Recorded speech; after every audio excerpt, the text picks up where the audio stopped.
प्रलय असा काळ असेल जेव्हा सर्व काही पूर्णपणे नष्ट होईल. पृथ्वीच्या आतली अग्निज्वाळा जमिनीला फाडून बाहेर, आकाश जणू तुटून पडेल. सर्व सजीव प्राणी, पक्षी, झाडे झुडपे अशा रीतीने नष्ट होतील, अस्तित्वातच नव्हते. पृथ्वी पुन्हा एकदा आग आणि वाफेने भरलेला गोळा बनेल. त्यातील प्रत्येक धर्मात कुठल्या ना कुठल्या स्वरूपात प्रलयाचा उल्लेख आढळतो. जेव्हा पाप आपल्या सर्व सीमा ओलांडते तेव्हा निसर्ग स्वतःचा हस्तक्षेप करतो. सर्व काही नष्ट करून पुन्हा नव्याने स्वतःला स्थापित करतो. सनातन धर्मात याला कलियुग म्हटले जाते. निसर्गही आपल्याला अनेक देत आहे की कदाचित कलियुगाचा अंत जवळ येत आहे. मग प्रश्न असा आहे, खरंच येत्या काही वर्षात कलियुगाचा अंत होणार आहे का? 2025 साली दक्षिण भारताच्या समुद्र किनाऱ्यावर मच्छीमारांना एक अतिशय विचित्र आणि भीतीदायक जीव सापडला. सुमारे 20 फूट लांबीची अतिशय सडपातळ मासळी. वैज्ञानिक तिला फक्त एक दुर्मिळ मासा मानतात. जपानमध्ये तिला अर्थक्वेक फिश म्हणजेच भूकंपाची सूचना देणारी मासळी म्हणतात. तर भारतीय आणि जपानी परंपरांमध्ये तिला प्रलयाचा दूत मानले जाते. असा प्रश्न आहे की साधी दिसणारी ही मासळी हजारो वर्षापासून विनाशाचे चिन्ह का मानली जाते? याच घटनेनंतर काही आठवड्यात तामिळनाडूत भूकंप झाला, राजस्थानमध्ये महापूर आला, केदारनाथ येथे हेलिकॉप्टर दुर्घटना घडली आणि अमेरिकेत भयानक जंगल आगी उसळल्या. हे सर्व केवळ हवामानातील बदल आहेत का, की हे एखाद्या येऊ घातलेल्या महाप्रलयाचे संकेत आहेत? 2026 पासून कलियुगाचा अंतिम अध्याय सुरू झाला आहे का? याचे उत्तर काही लोकांना पुरीच्या जगन्नाथ सापडते. तिथे उल्लेख आहे भविष्य मालिका या दिव्य ग्रंथाचा, जो सुमारे 600 वर्षापूर्वी लिहिला गेला. या ग्रंथात चेतावणी दिली आहे की जेव्हा भगवान जगन्नाथाच्या मंदिरातील एक पवित्र बरगदाचे झाड तुटेल, मंदिराच्या ध्वजाला आग लागेल आणि मंदिराच्या शिखरावर अपशकुन दिसू लागतील, तेव्हा समजावे कलियुग आपला अंतिम अध्याय लिहित आहे. कल्पवट म्हणजे मंदिर परिसरातील एक विशाल आणि पवित्र बरगदाचे झाड, जे काळ आणि धर्म आणि सृष्टीच्या चक्राचे प्रतीक मानले जाते. का वृक्ष 2019 मधील भीषण वादळात उन्मळून पडला आणि धक्कादायक बाब म्हणजे त्यानंतर अवघ्याच एका वर्षात 2020 मध्ये कोरोना महामारीने संपूर्ण जगाला हादरवून सोडले. गिधाडाला नेहमीच विनाशाचा वाहक मानले जाते. अनेक वेळा जगन्नाथ मंदिराच्या ध्वजावर गिधाड बसलेले दिसले आहे. योग आहे का, की भगवान विष्णू काही संकेत देत आहेत? चला तर मग आपण थेट द्वापार युगात जाऊया. त्या काळात भगवान श्री कृष्णांनी पांडवांना कलियुगाबद्दल सांगितले असेल की ते ऐकून पांडव काही काळ भयभीत झाले होते. मित्रांनो, या प्रवासात आपण तुम्हाला कलियुगाशी संबंधित काही असे भयानक रहस्य सांगणार आहोत, जे ऐकून तुम्हीही थक्क व्हाल. पुढील काही मिनिटात तुम्हाला आजवरच्या सर्वात भयानक युगाबद्दल सत्य कळणार आहे. 2025 आणि त्यानंतरच्या काही वर्षात घडलेल्या घटनांनी आपल्याला स्पष्ट संकेत दिले आहेत की मानवजातीचा अंत आता दूर नाही आणि कलियुग आपल्या चरसीमेवर पोहोचत आहे. 2025च्या उन्हाळ्यात तामिळनाडूच्या दक्षिण भागात काही मच्छीमार मासेमारी करत होते. त्यांच्या जाळ्यात असे काही सापडले ज्याने संपूर्ण जगाला चकित करून टाकले. त्यांच्या जाळ्यात तब्बल 20 फूट लांबीचा एक मासा अडकला होता. चांदीसारखी चककणारी, रेबीनसारखी लांबट देहदृष्टी आणि खोल समुद्रासारख्या निर्जीव वाटणाऱ्या डोळ्यांचा तो मासा होता. स्थानिक लोकांनी असा मासा यापूर्वी कधी पाहिलाच नव्हता. मात्र ज्यांना या माशाबद्दल माहिती होती ते त्याला डुमसडे फिश असे म्हणत होते. शास्त्रज्ञ मात्र या माशाला ओव्हरफिश या नावाने ओळखतात. हा मासा समुद्राच्या पृष्ठभागावर राहत नाही. तो साधारणपणे 1000 मीटरपेक्षा अधिक खोल समुद्रात आढळतो. सूर्यप्रकाशही पोहोचत नाही. अशा खोल समुद्रातून हा मासा पृष्ठभागावर येणे हे निश्चितच विचार करण्यासारखे आहे. तुम्हाला कदाचित हे सगळं एक साधी घटना वाटत असेल, फक्त एक मासा असेही तुम्ही म्हणाल.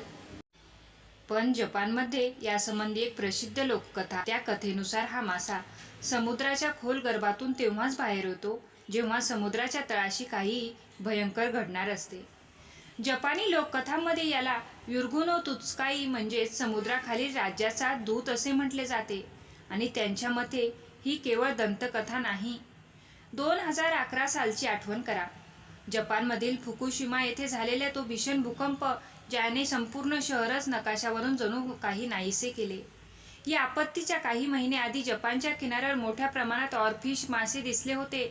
यावरून असा विश्वास व्यक्त केला की ही माशाची जात समुद्रातील मोठ्या विनाशापूर्वी संकेत देते.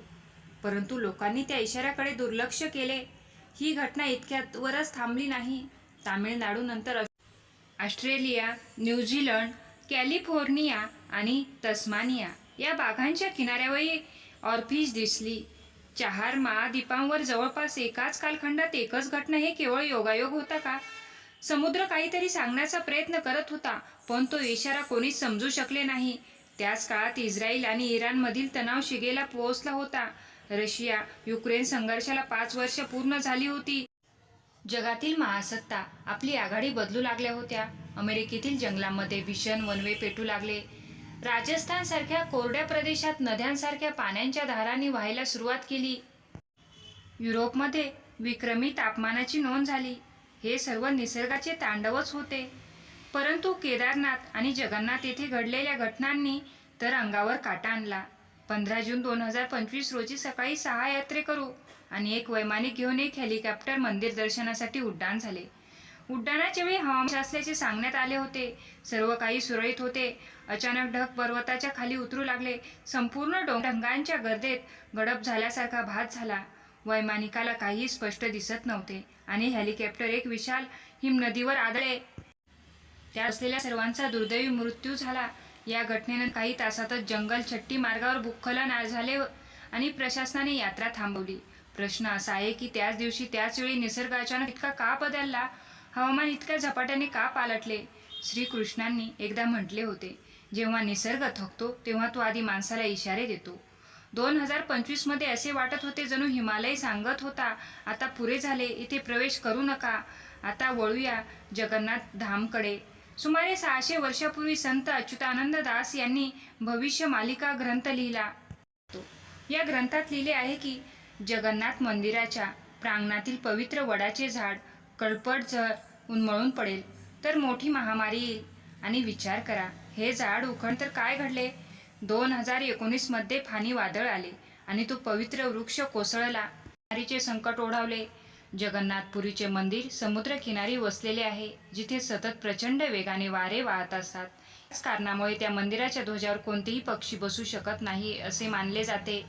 परंतु गेल्या काही वर्षात अनेकदा गिधाडांना त्या पवित्र ध्वजावर बसलेले पाहिले गेले.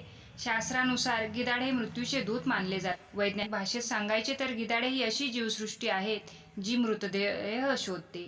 मग प्रश्न असा निर्माण होतो, हे सर्व संकेत नेमके काय सांगू इच्छितात? काय खरंच कलियुगाचा अंत आता जवळ आला आहे? द्वापार युगाच्या समाप्तीनंतरच कलियुगाची? परंतु श्रीकृष्णांनी कलियुगाची चाहूल आधीच लागली होती. त्यांनी पांडवांना कलियुगाबद्दल असे काही सांगितले जे ऐकून सर्व पांडव स्तब्ध झाले. चला तर मग जाणून घेऊया द्वापार युगात सांगितलेली कलियुगाची कथा. महाभारताच्या भीषण युद्धानंतर हस्तिनापूर अपराजित झाला होता. तेव्हा धर्मराज युधिष्ठिर हस्तिनापूरच्या गादीवर विराजमान झाले. तेव्हा संपूर्ण जग त्यांच्याकडे विजयाचा राजा म्हणून पाहत होते. परंतु युधिष्ठिराच्या मनात मात्र चिंता जन्माला आली होती. त्यांच्या मनात सतत एकच प्रश्न घोळत होता, आगामी युग कसे असेल? त्या युगाचे मनुष्य कसा वागेल? एकदा अर्जुनाने युधिष्ठिरांना विचारले, भ्राता, आपण इतके चिंताग्रस्त का आहात? जर कोणता शत्रू असेल तर आज्ञा द्या, मी क्षणात त्याचा पराभव करीन. तेव्हा युधिष्ठिर शांतपणे म्हणाले, अर्जुना, तुझ्यासारखा वीर माझ्या बाजूला असताना हस्तिनापूरकडे वाकड्या नजरेने पाहण्याचे धाडस कोणालाही होणार नाही. युधिष्ठिरांनी सर्व पांडवांना कलियुगाबद्दल सांगितले. ते म्हणाले की माझ्या मते एकच विचार येत आहे की कलियुग कसे असेल, त्या युगातील मनुष्य कसा असेल. ते पुढे म्हणाले, कलियुगात मनुष्य धर्म आणि अधर्म यातील फरकच विसरून जाईल. जे सत्य असेल त्याचा अपमान केला जाईल आणि जे सत्य असेल त्यालाच पूजनीय मानले जाईल. हे ऐकताच भीमही गंभीर झाला. जो भीम रणांगणावर मृत्यूला खेळण्यासारखा उचलत असे, तोही आज पहिल्यांदाच एका अदृश्य अशरीरी भयाने थरथर कापू लागला. पांडवांच्या मनात कलियुगाबद्दल जाणून घेण्याची तीव्र उत्सुकता निर्माण झाली. युधिष्ठिर म्हणाले, ह्या प्रश्नांची उत्तरे केवळ श्रीकृष्णच देऊ शकतात. मग सर्व पांडव द्वारकेकडे निघाले. प्रणाम केला. द्वारकेला पोहोचल्यावर त्यांनी श्रीकृष्णांना साष्टांग प्रणाम केला आणि विचारले, हे माधवा, आम्हाला सांगा, कलियुगात मनुष्य कसा असेल? त्याचा स्वभाव कसा असेल? त्याचे जीवन कोणत्या दिशेने जाईल? श्रीकृष्ण मंद हसले. पण ती हास्यरेषा साधी नव्हती. त्या हास्यामध्ये काळाच्या पलीकडचे दर्शन होते. कृष्ण म्हणाले, या प्रश्नाचे उत्तर शब्दात देता येणार नाही, ते अनुभवावे लागेल. ते पुढे म्हणाले, तुम्ही सर्वजण वनात जा, चारही दिशांना वेगवेगळ्या मार्गाने जा. वाटेत तुम्हाला जे पहिले दृश्य दिसेल ते मला येऊन सांगा. मग मी तुम्हाला कलियुगाचे खरे स्वरूप सांगेन.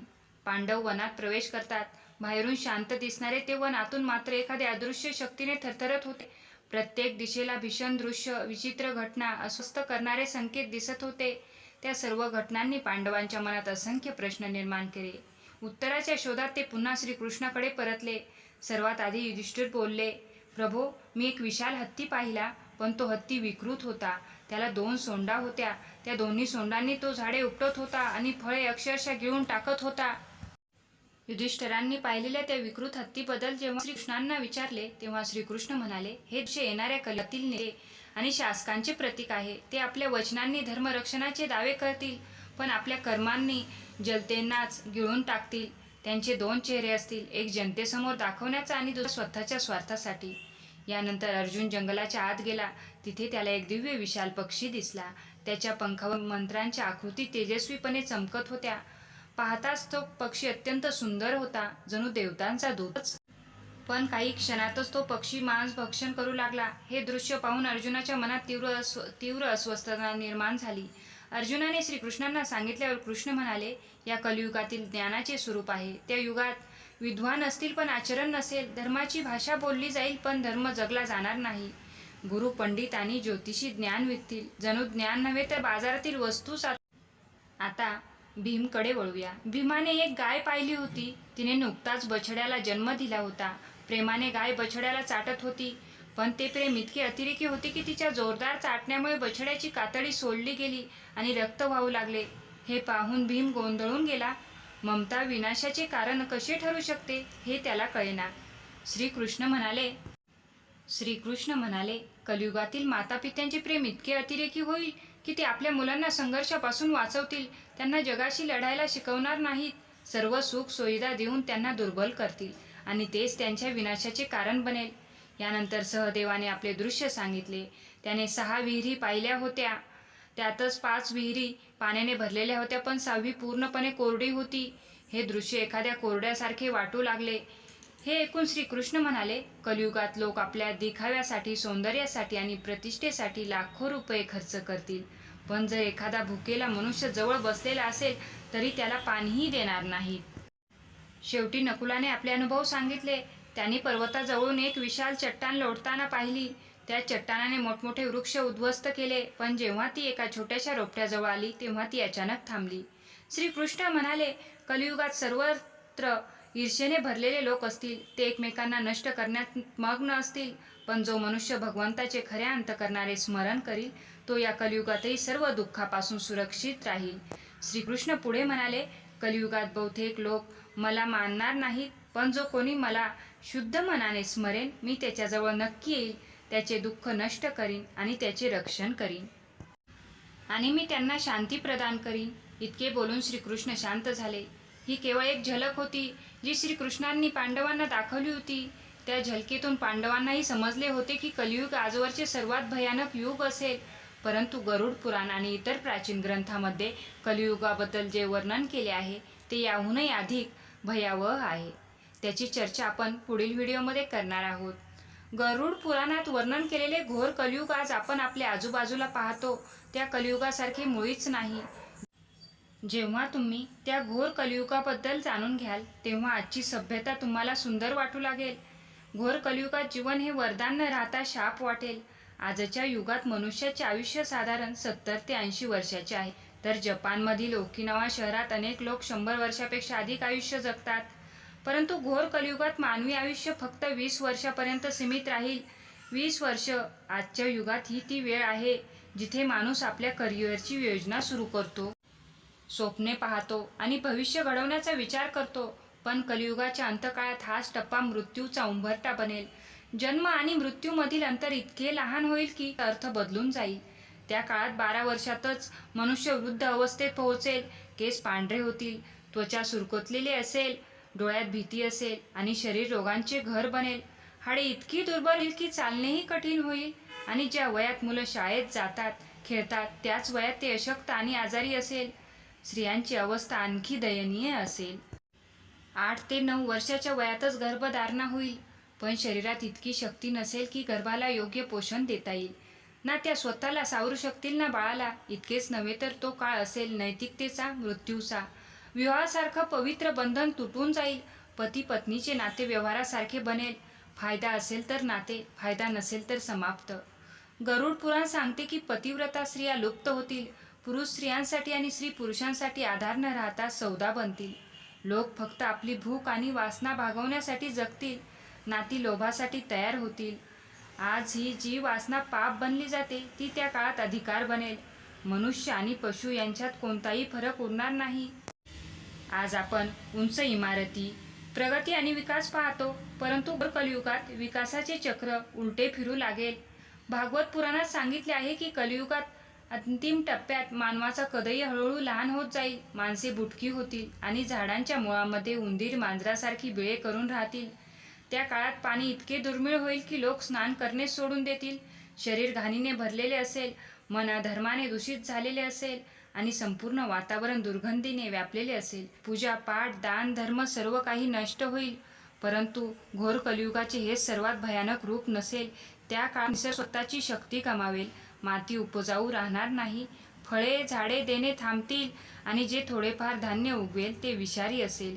मनुष्याने सर्व जंगल, झाडे, पाने तोडून टाकलेली असतील. त्यामुळे श्वास घेणेही कठीण होईल.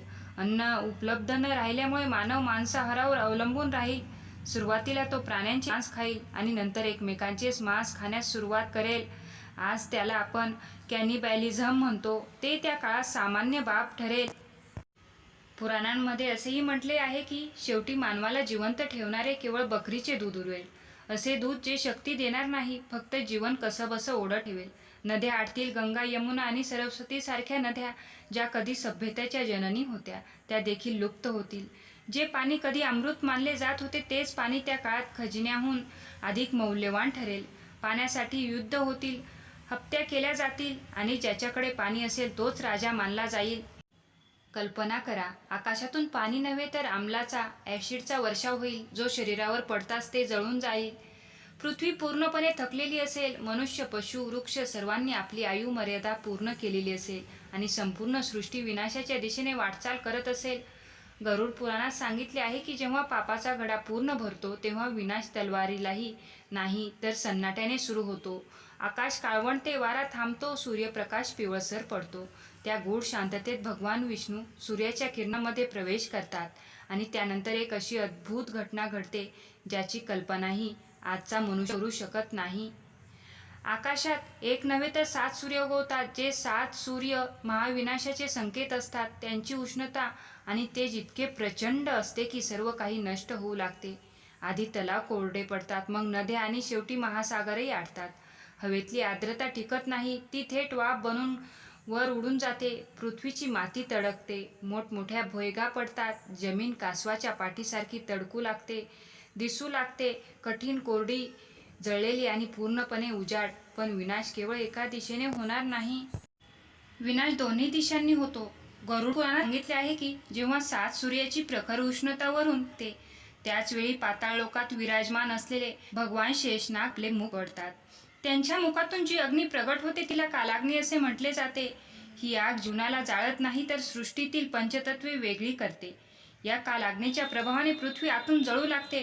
पक्षी नष्ट होतात, मुळासकट भस्मसात होतात, वायू विषारी बनतो आणि सर्वत्र अग्निजन्य विषारी धूर पसरतो. तो धूर इतका घातक असतो की त्याचा श्वास घेता सजीव प्राणी, पक्षी, वृक्ष क्षणात नष्ट होतात. जेव्हा सर्व काही जळून राख होते तेव्हाच प्रलयाचा दुसरा टप्पा सुरू होतो. हा तो काळ असतो जेव्हा जल आपले आधिपत्य पुन्हा प्राप्त करते. त्यावेळी भगवान विष्णू रुद्र रूप धारण करतात आणि आपल्या श्वासातून संवर्तक मेघ उत्पन्न करतात. हे मेघ सामान्य नसतात, सोंडेप्रमाणे विशाल आणि भीषण असे वर्णिले आहे. पुराणांमध्ये सांगितले आहे की या मेघातून साधी वर्षा होत नाही. त्यांच्या गर्जनेने संपूर्ण पृथ्वी थरथर कापते. जेव्हा सुरू होते तेव्हा असे वाटते की आकाशातून पाणी नव्हे तर दगड कोसळत आहेत. ही वर्षा वज्रासारखी कठोर असते, जणू आकाशातच कोसळून खाली येत आहे. त्यावेळी जर एखादा पर्वत उभा असला तरी या वर्षेच्या भाराने तोही वितळू लागतो. ही वर्षा अग्नी विझवण्यासाठी नसते, तर संपूर्ण पृथ्वी जलमय करण्यासाठी असते. ही वर्षा एक दिवस, एक महिना किंवा एक वर्ष नव्हे, तर सलग 100 वर्ष चालू राहते. समुद्राची पातळी वाढते, तिचा स्तर खालावतो आणि हळूहळू संपूर्ण पृथ्वी जलाने भरून जाते. अखेरीस मानव सभ्यतेचे रक्षणारे महान पर्वतही समुद्रात विलीन होतात. हिमालयासारखे विराट पर्वत सुद्धा या जलात आपले अस्तित्व गमावतात. त्यावेळी पृथ्वीवर कोणतेही मंदिर, भवन किंवा महाल शिल्लक राहत नाही. संपूर्ण सृष्टी जलसमाधीत विलीन होते. चारही बाजूनी अथांग जलराशी असेल, ज्याचा अंत कुणालाही दिसणार नाही.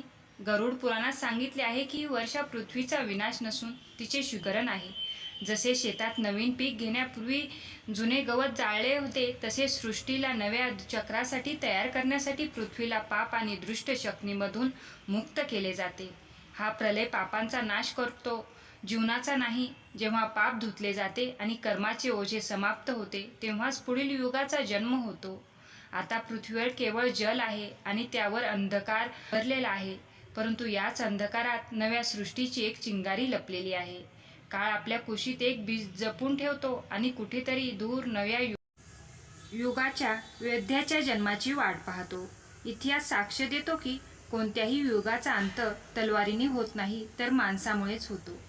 जेव्हा माणसाचे विचार मचडे झुकतात, तेव्हा निसर्ग स्वतःच त्यांना त्यांच्या पापाचे फळ देतो. आणि जर आजच्या जगाची घोर कलियुगाशी केली, तर हे जग स्वर्गासारखे वाटतं. तर मित्रांनो, तुम्हाला काय वाटते? ही दुनिया लवकर संपणार आहे का? आणि तुम्हाला गौरवशाली नव्या कलियुगात जन्म घ्यायला आवडेल का? तर प्लीज आपल्या चॅनलला लाईक, शेअर, सबस्क्राईब करा. धन्यवाद.